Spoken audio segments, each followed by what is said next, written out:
Fatigue. It's one of the most common and most frustrating mysteries that people face. If you've ever asked yourself, why am I always so tired? Why can't I get my energy back no matter what I do? You're not alone. Today, we're pulling back the curtain on fatigue, what causes it, how it sneaks into your daily life, and what your body may be trying to tell you, from nutrient imbalances and hormone shifts to stress and inflammation. I'll walk you through the root causes and share strategies to help you restore your energy naturally. I'm Dr. Stacie Stevenson, the Wellness Detective. Let's investigate. Carla from New Mexico wrote, I went to Dr. Google, and Dr. Google said that fatigue may be a part of a possible autoimmune issue, and now I'm worried. Can chronic fatigue really trigger conditions like that? Okay, now I have a unique relationship with Dr. Google. I have a love-hate relationship with Dr. Google, and now Dr. Google includes the AI component. Anyway, short answer there is yes. Some of these questions that you're Googling you're going to find that the answer is basically yes, but so what? Or what now? What do we do now? How do you get more of a handle on it? Where do you go from here? So, and then when you just said autoimmunity, I mean, that's this giant spectrum also. There's a huge spectrum of autoimmune illness, from absolute life-ending, life-threatening illness, which is rare, but it exists, all the way to more mild autoimmunities. And I think it's a trash term a little bit right now. What are you referring to? If you just use the word, if you Googled autoimmunity, sure, you're gonna see a lot of things. But I would have a lot more questions. I like Dr. Google to some extent. I'm only being funny because what I do know that when you Google, you're going to get proprietary things, meaning people that want to sell you things for money. That doesn't mean it's bad, but how can you evaluate it? It's difficult to evaluate. You get a lot of practices and clinics and hospitals and things that are just advertising to you, right? Pharmaceutical companies are brilliant with Dr. Google. Google some illness you have and you'll probably come up with a bunch of drugs in the next list that you can read about. I like that people have access to healthcare information. I love that because information is power. What I don't love is how can the consumer filter through all that? You probably really can't on your own, but reading on your own and combining with help from a one-on-one personal relationship with a professional, and it can be virtual. That relationship, thank God, now can be virtual. I think that's pretty cool. They can see you, speak with you, see your status, examine you a little bit. You can get your blood tests. I mean, I do think the virtual world for healthcare has changed the terrain in the positive, for sure, for certain. The next question on fatigue comes from Rhonda. She asks, Dr. Stacie, lately I've been feeling completely drained, like I'm running on empty. No matter how much sleep, I wake up exhausted, and it doesn't get better throughout the day. What kind of test should I ask my doctor for to start figuring out what's really going on? What kinds of tests? That's a really good question related to fatigue. And I think we all just want to know, what is a test? What is a test? What is my diagnosis? What's going on? But what you really fundamentally need to ask yourself is, what type of doctor is going to listen to you and understand this? You're waking up fatigued every day. You don't know what else to do. You think there's probably a test. You think there's a diagnosis. Well, if there's a diagnosis, there must be a treatment. And you feel so terrible, you're thinking, there's something horribly wrong with me. Like, scary. But generally, I'm guessing in your heart of heart, you're thinking, no, it's somewhere down the spectrum, but it's real. So you have to find a health professional to listen to you and understand what else you could do. There are tests, actually, that relate to analyzing fatigue. Chances are, whomever you think of as my doctor is family practice, internal medicine, general practitioner, maybe your gynecologist, and you think of them as your doctor because they're who you call when you have a real sickness that you're concerned about.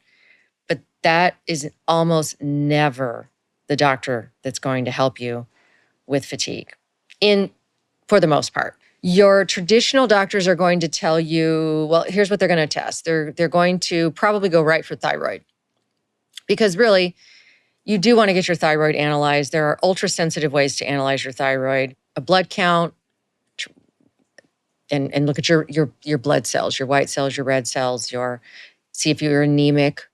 They might go so far as to say it's in your head. They might not say it quite like that. It's a little dangerous, but I have had people say, oh my God, you just need some more sleep, or you're a mom, or you're busy, and by the way, all that's true, but it doesn't mean if your intuition gives you this sense that this fatigue is deep and real, and especially if you've tried some things, because you probably tried some things yourself, we can analyze cortisol hormone, which is your stress hormone, which can be dangerously low or dangerously high, and both of them matter.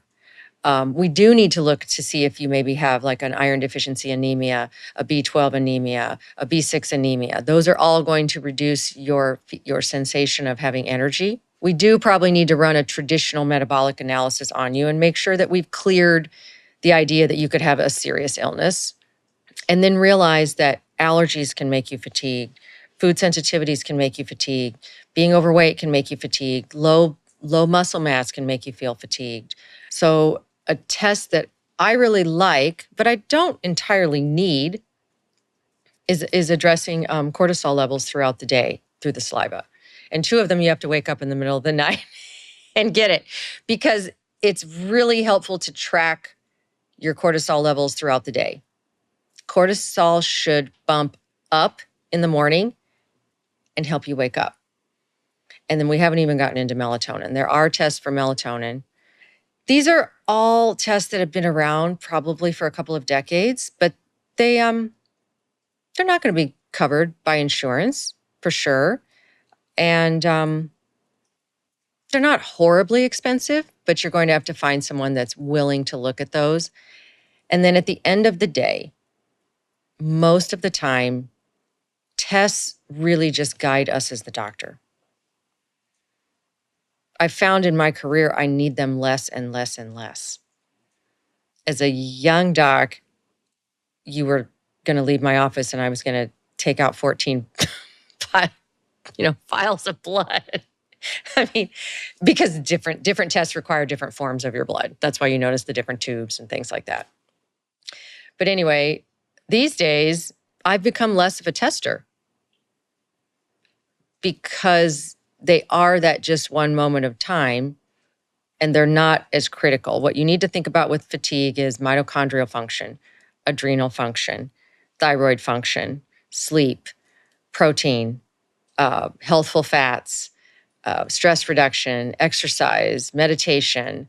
If you haven't covered all those bases, and let's even say you do the tests and you still don't change your behaviors, what exactly did we just achieve with the test?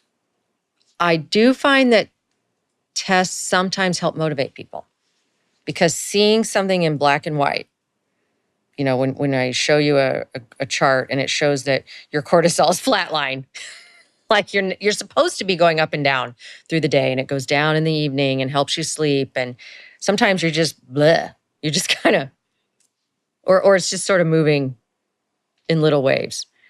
That visual impact could be really transformational for your motivation. I think sometimes tests serve the patient not to get a diagnostic disease assessment, but to see something in front of them from their own body that they can go, oh, I'm not just experiencing it, I can now see it and do something about it. I could go on about tests. I hope this helps you with what you were thinking about with fatigue and testing, and hopefully you'll find some testing that works for you. And I'm sure there are many questions out there regarding testing and fatigue, because we all really want to understand fatigue, and I know you do too. So we could take questions all day, just like yours. And I think we have another one. What else do we have? Naomi asks about adrenal fatigue. Yeah. She wrote, Okay. The stories about adrenal fatigue sounds exactly like what I'm going through, but I hear some doctors don't believe it's a real diagnosis. What's your perspective? Is this something I should be looking into seriously? You know, if I could scream from the rooftops that adrenal fatigue is real, I think I would just tattoo it on my head or something. Thank you for asking that question. It comes up so many times and it deserves so much information. Let me explain just one thing. Stress affects the adrenal glands. Period. Always. It's supposed to. The adrenal glands were designed to support your fight or flight response. And that means survival is one form of adrenal function and rest. What's happening on a daily basis now is there's this draw on our reserves with our lifestyle, with the devices that we use every day, with what we're feeding into our eyes. With I could just go on and on and on and on about essentially the world we're inhabiting isn't allowing our adrenal glands to recover. They have to recover in rest. They have to be fed and given nutrients, but they must recover with rest. And at a certain point, just like every single organ, it's called organ reserve, they're just pissed off. They're finished. They're just like, I quit. I'm finished. I'm out. I've been doing my job for 6 years. This is your body's talking to you. Your adrenal gland is saying to you, you know what? Forget it. I've been trying and trying and trying. It's like the little engine that could. And they won't stop until they just have to. That doesn't mean it's unrecoverable at all, but it is an enormous sign. Your core question is adrenal fatigue real? And the simple answer is it's very real. It's also very complicated because it sounds, it almost sounds like a disease, and it's not a diagnostic disease. It's really a description of your body's response to very chronic and long-term stressors. And so it's your body doing what it's supposed to do, but it's done it too long. You've ignored the signs. I don't want to blame, or let's say accidentally, you've happened to ignore or misunderstand how you needed to re-nourish yourself. It's not going to show so much on testing until it's really, really bad. Really, really bad. As in, you now need to take cortisol hormone. That's a whole different discussion. And I guarantee that, not guarantee, but chances are that's not what you're asking me. You're saying, when I go to my doctor and I check the box in the office, fatigue, and that I'm tired all the time and that I'm not sleeping, and I've read about this concept of adrenal fatigue or adrenal breakdown, or there have been some other words that kind of get used that I'm blanking on right now. But, that's not real. But is your fatigue real? Because I know your fatigue is real. There's no chance it isn't. So as far as your adrenal fatigue, yes, it's real. It's not a disease per se, unless you have an actual loss of those adrenal glands, which can happen in cancer and surgeries and things like this. And you can be born without one, and it's a whole different ball of wax. But is adrenal fatigue real? I can tell you it is real. A woman from Australia asks, is there a quick fix for chronic fatigue? I guess I'd ask you, what do you think is a quick fix? Like taking an aspirin? No. Like a 2-week antibiotic course? No. However, 1 to 3 months working diligently, and depending how far along you are too, and how chronic, and how much muscle mass you have, and how much fat mass you have, and how much activity you're able to engage in, and your age, and all of these, and hormone balance, and all these factors. But at the end of the day, you would be amazed how quickly your body will respond. It's faster than you think, but probably not as fast as you want. I would encourage any health change that you do to give a minimum of 6 weeks. Something that's a real lifestyle change, you need to give it 6 weeks. These 10-day, 8-day get fit programs are nonsense. You can't see noticeable change in a week or 2 weeks. You could feel changes. You could feel more energy. You could be sleeping better. You could have a better outlook, better mood. Those should happen quicker. But true physiologic permanent change, you really have to give yourself 6 to 12 weeks. And just think of it as a project. How much longer is this going to take? Oh my God, another program. How long does this one take? Can I get it done faster? Oh my God, it's a marathon. Managing your muscle mass, your fat mass, your entire body composition, your fitness, your exercise, all of it. And when you lose your way, just get going again. Who cares? I lose my way all the time. More than I want to admit. What I'm trying to say is the marathon is more important than the 2-week lose 10 pounds. The totality of your decades of your life where you can be experiencing all that you can experience. You can move your body the way you need to move it to enjoy yourself. That's going to happen a little bit at a time, and just keep staying with it. It sounds boring, but just stay with it. Keep going. We have one final question on fatigue. Of course. Rihanna asks, Dr. Stacie, I've read that doing a cold plunge would specifically help fatigue in terms of adrenal glands. Would it help? You're probably going to giggle when I tell you this because some trends are just dumb. And that's why people ask them, and they come and they go and blah, blah, blah. Okay. Here's why I like cold plunge. This is one I like.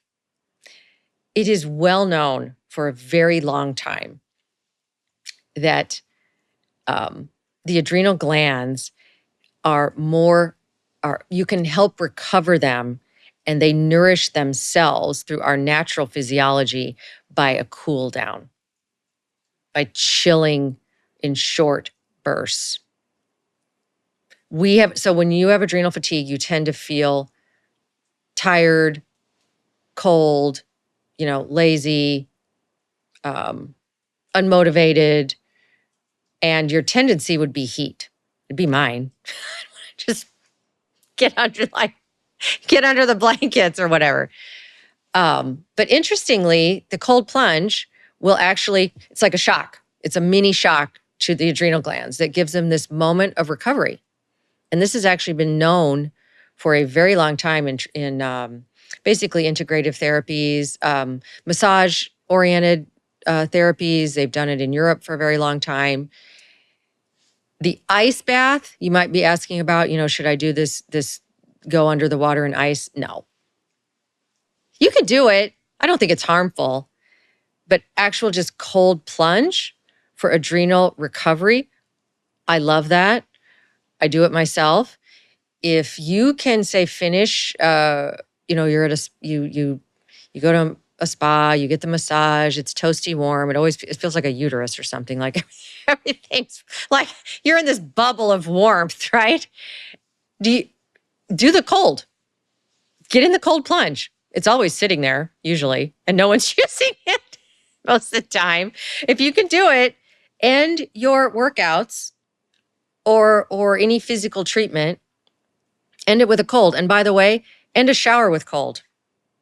I don't like it either. I literally force myself to do it. I take my hand and I start moving that because I like a super hot shower, which is not good for you. I'm a really bad girl. So I end with cold. So crank that down, take a deep breath, and you can just shower your whole body just get all of your body chilled down after a hot shower. And it's basically a cold plunge. And it's been studied. It's very, very helpful. So I hope that helps you. Thanks for joining me today on The Wellness Detective. Fatigue doesn't just mean you're tired. It's a signal from your body that something needs attention. Today, we explored the many faces of fatigue and how to start identifying and addressing the root causes. Here's the bottom line. You don't have to push through exhaustion or accept low energy as your norm. With a few targeted changes to your lifestyle, nutrition, and mindset, you can reclaim your energy and start feeling like yourself again. If today's episode sparked something for you, let me know. Subscribe, leave a review, or share this with someone who's running on empty. And don't forget, your questions matter. Send them my way at drstaciestevenson.com. I just might answer yours in a future episode. And until next time, be your own wellness detective. Stay curious, stay kind to yourself. And remember, vibrant health starts with listening to what your body is really saying.